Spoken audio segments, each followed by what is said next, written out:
Hello everyone, and welcome to a brand new Let's Play of Oknytt, with your host Validation45. We are playing a point-and-click, Swedish-made horror/adventure game. It's, as far as I know, it's more adventure than horror, but it taps a lot into old Swedish folklore, and really kind of delves into the whole thing with it. I was going to save this off for another time until I had read up a lot on the Swedish folklore, but unfortunately it's kind of hard to find out there. So I'm just going to go with what's in the game, and I apologize for my lack of knowledge. I'm sure there are other people out there who are Swedish who know a lot of this folklore already and can tell you a lot more about it. I am unfortunately not one of those people. I am a boring American who just doesn't know what's going on in other stories of the world. But hopefully we can learn a little bit through this game, nonetheless. So without further ado, let's check the options first, of course. I think I'll leave the volume the way it is. I can control the volume on my headset as is, so I don't deafen myself. But yeah, let's go ahead and start a new game now. Hello, fellow traveler. Did you lose the trail? Come, have a seat by the fire. This is no night to be wandering these woods alone. You see, this is a special night, one rarely seen. Let me tell you a story to make the hours pass, one not many know of and even fewer believe to be real. What do you see in this piece of stone? Yes, it is small, not much to look at, and to most, not of any particular use. Yet it is not of irrelevance to the story that I am about to share with you. You see, every 100 years or so, a strange event occurs. As the days grow short and the nights long, a night darker than others ensues. It is said that when the moon leaves the sky, as darkness envelops the land and the stars awaken, you can hear the sounds of being rarely seen. And if one lingers in the dark shadows waiting for sight to return, things that any other night would seem to be one thing appear to be another. It was during a night like this that a small, in the scope of the world, insignificant creature with no name was born. What is this place? The insignificant creature without a name wondered as it emerged from the ground and began to explore the dark world.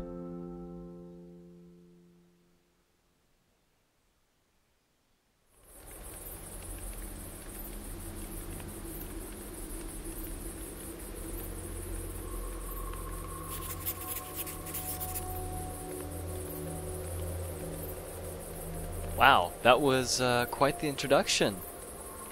Setting the whole place for this atmosphere and everything. If I was any smarter than I am currently, I would have seen the tutorial first and done that before I played this, but, God, I just love the ambience. We just started already and I'm loving it. I'm guessing this is the inventory. Oh, no, this is the objective. There might be someone around who can explain where I am. So I guess there's 5 chapters. I'm guessing that's the inventory. Now, what are these different rooms? Interesting. We have a bowl. Let's go examine. Oh, it's a nice quick way to the inventory. What does this button do? I have no idea. What does this button do? As the small creature explored its surroundings, tiny drops of rain began to fall from the dark sky. I have control over the elements? So what does this do?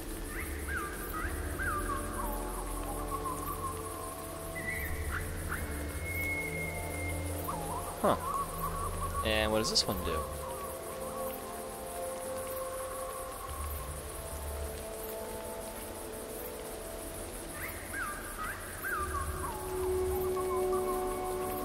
interesting. I'm gonna be right back, and I'm gonna do the tutorial, because this is a lot more in-depth than I was expecting. Wow. Just, wow. Oh, the tutorial's right here.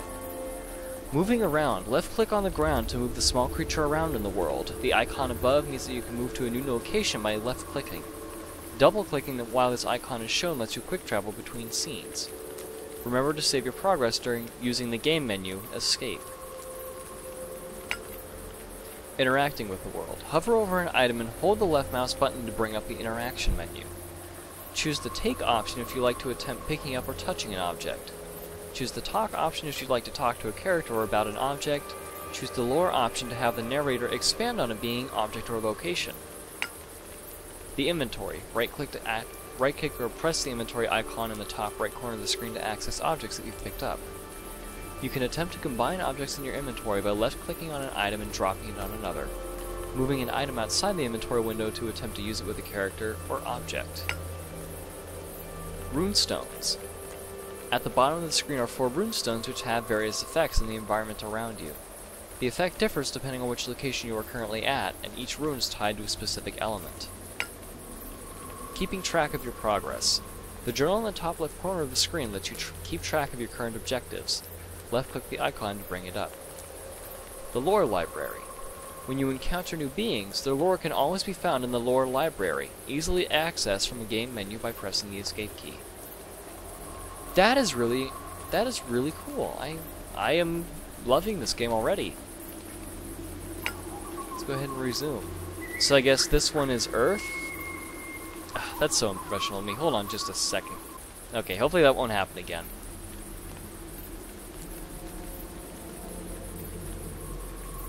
The small creature looked at the old forgotten plants. I wonder if they ever got the chance to be appreciated for their beauty. Interesting logic. So we are playing a creature with no name. I'm guessing we can't talk with it. On the ground there was a wooden bowl filled with what used to be flowers of vibrant colors, most likely gathered and forgotten long ago. I wonder if we need to put them in the spring. The small creature carefully picked up the bowl along with the dried flowers. Very cool.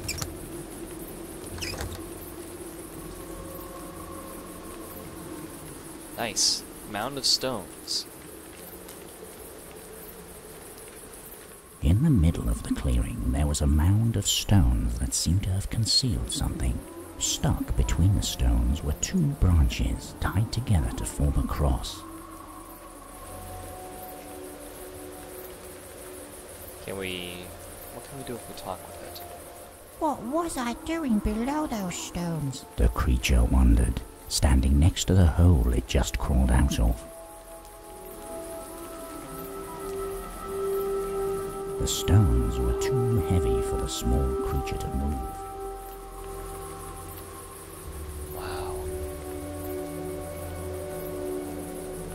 I'm just loving the ambience of it all. Absolutely amazing. There was a small spring in the clearing reflecting the night sky.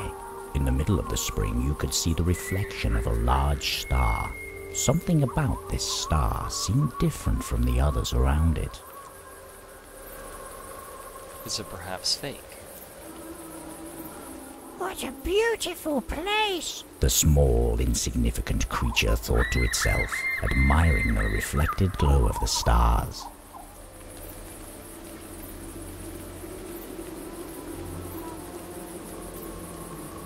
The creature tried to collect some of the cold water, but was unable to keep the elusive liquid in its hands.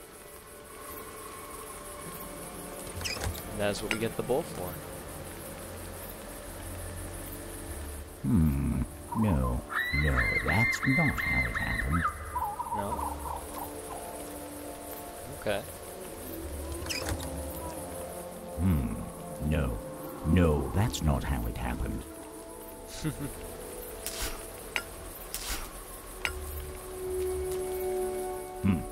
No, no, that's not how it happened. Okay, so apparently we can't do anything currently with this spring, it looks like.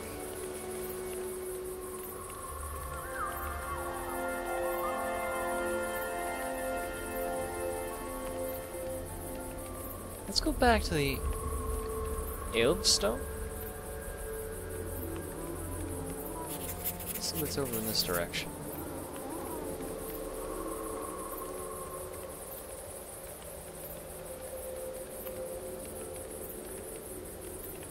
Mushroom circles. Oops, wrong one. It is believed that circles of mushrooms spring up when elves appear to join one another in dance. If an unlucky man or woman should join them in their dance, they would find that time passes faster within the elf circle, and years may go by while they are engrossed in a few moments of joyful dance. So the elves are basically elves. Swedish style. Very interesting. So then we have a couple owl stones, or just one owl stone and a couple circles. At the edge of the woods there was another circle of mushrooms, seemingly too small to dance in. Some believe that certain elf circles hold the power to transport Alvor and people alike across vast distances. Okay. I wonder why this one is so small. Could it be that Alvor vary in size? The creature wondered, while trying to imagine a small gathering inside of the ring. Now something I do know a little bit about with some European lore is that Celtic elves were actually not what a lot of people would consider fairies to be today, at least in the Western world. At least in, I believe it was Irish Celts, the elves, or the fairies there, were called the Sidhe, and they were actually large versions of humans, and they were very warrior-like. And they were basically protectors of lands, and anyone who was invading would have to meet the wrath of the Sidhe, who was not allowed in their borders. Some very interesting stuff, or some very interesting stories that come about from these European countries that you really don't hear out west in North America, especially in the US, because we've kind of shushed the natives from telling their stories to everyone, and we really haven't adopted their lore at all. Which I think is rather unfortunate, all things considered, because everyone has something to contribute. And it's really unfortunate that we didn't let the magic from the native stories in the US to really kind of carry over into our culture. We kind of just quelched it where it stood, and I think that's really unfortunate.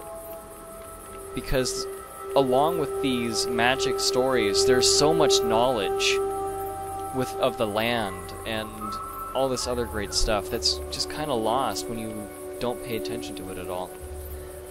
Let's see what the narrator has to say about the skeleton here. In the circle laid a pile of bones. Not much, apparently. Do I look like this on the inside? The small creature wondered, looking hard at the bones, trying to make out their original positions. Now, also something I should probably mention is that children's stories, for the most part, at least in the US, are much lighter and lighthearted than ones in Europe. Most European folk tales are much darker and most of them are fables for reasons. They tend to teach lessons or just explain things that logic will later teach the children as they grow into adulthood. The creature searched the ground for anything useful. Amongst the shattered bones, one piece seemed to be sharper than the others. What did I get? A sharp piece of bone. Now what do the elements do here, I wonder? Oh, that's kind of cool. Does it rain some more? Yes, it does. That is really cool how you can do that. You can kind of change details in the story. And that mist in the forest, it's really simple, but it's so beautiful. I really love this art style that they have here.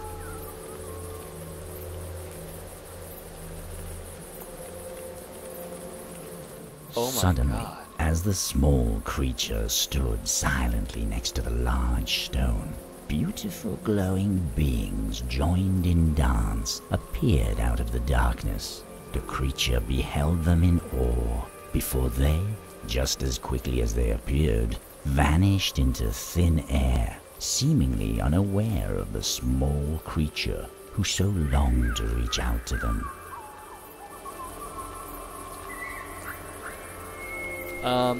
Maybe I need to change one of my past statements.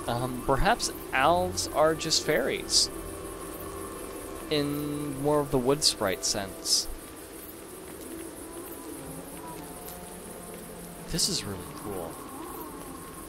Can I take a look at this? A large stone could often be found at the center of elf circles. How they got there, no one seemed to know. In some of the stones there were holes, said to be surrounded by strange symbols. These holes could be used to summon and gain boons from Alvor by presenting them with a gift. On the other hand, if the offering was not to their liking, the boon would instead turn into misfortune.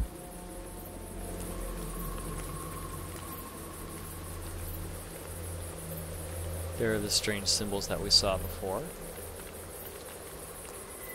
I kind of don't want to talk with them yet. I think perhaps we might want to wet these flowers a little bit, let them perk up and then present them. But I don't know what fairies would like in this particular setting. I know some old folk stories, the fairies would like pieces of bread or things to cook with. But I'm not so sure when it comes to the Swedish version of things.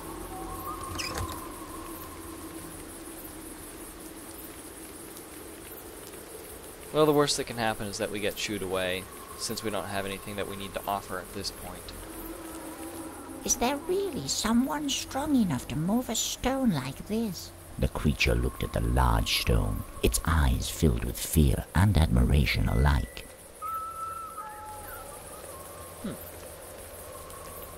Okay. Not quite what I was expecting, but that works too.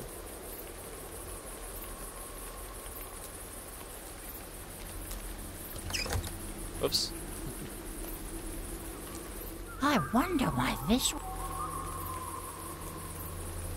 Now, if we take something, what happens? The small creature thought about taking one of the mushrooms, but they didn't look all that tasty. And the story has a slight sense of humor, too. I like that. Okay, we already got a bone off of that. I wonder why this one is larger than the other one. The small creature said to itself while pondering the reason for its size.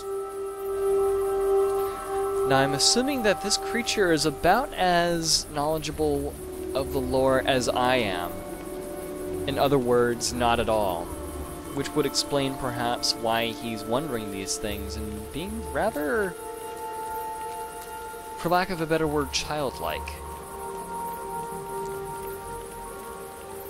But he's definitely just as in admiration of everything here as I am. And it's really just, it's beautiful and it's cool.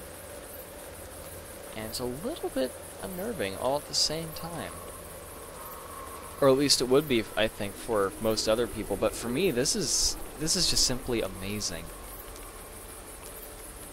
I am a person of the night, so I do enjoy these dark outcroppings, and I really...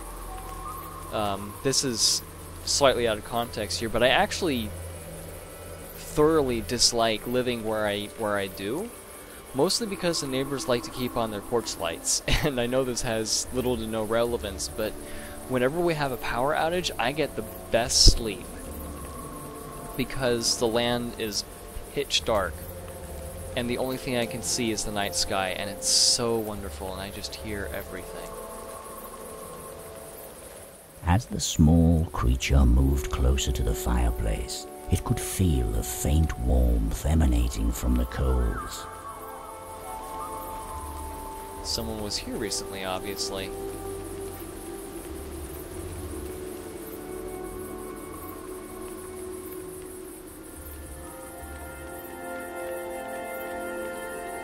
Hello. The warmth emanating from the coals had almost faded when something seemed to reignite them. The small creature watched the coals for a while, spellbound by their calming glow. That's cool. Oh. And there's a leaf.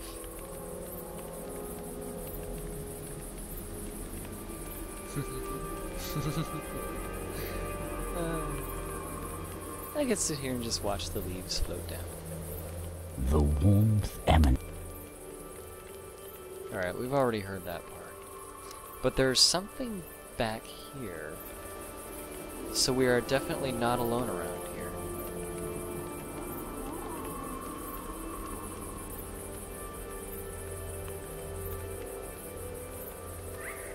The top part of the shaft had been broken and was barely attached to the rest of the tool, now unusable for working the fields. I think I could break it off. The small creature said. The tool doesn't look to be of much use to the farmer anymore. Well, it looks like most of this area is not really in use, at least not by a farmer. As the small creature touched it, the top part of the shaft easily came off.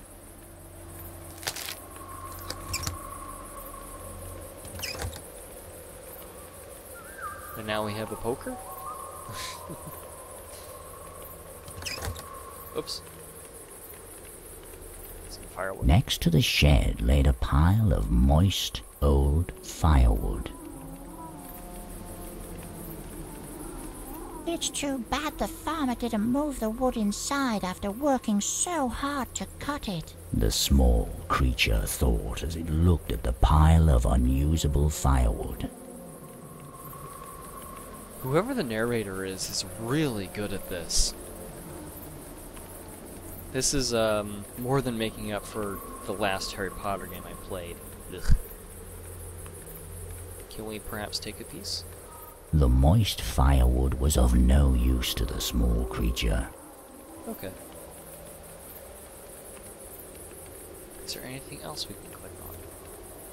Cartwheels, huh? That takes us back to the field. Let's take a look.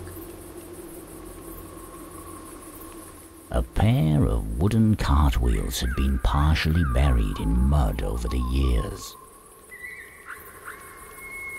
Yeah, I'm pretty sure the farmer who used to live here is no longer in residence. And, I think someone else is now. I wonder why they were left here. Didn't the farmer need them anymore? The small creature thought to itself.